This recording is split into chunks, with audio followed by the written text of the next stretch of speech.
Samtang mga pultahan o gianan pasod sa Cebu City Hall gipangpadlaka na isip kini pagpangandam sa mga posibleng mahitabo nunot sa nag-ong-ong nga pagpatuman sa suspension na batok sa mayor o mga kaubanan.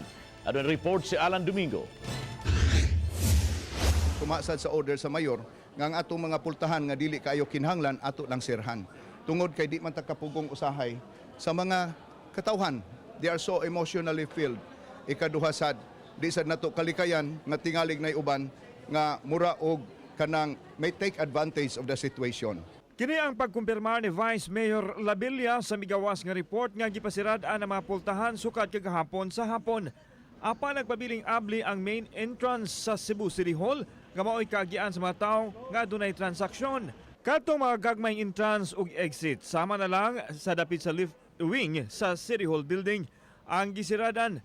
Sa yun ini, gikataho nga gipapauli kagahapon sa hapon ang mga empleyado sa City Hall ilabi na kadtong adunay overtime.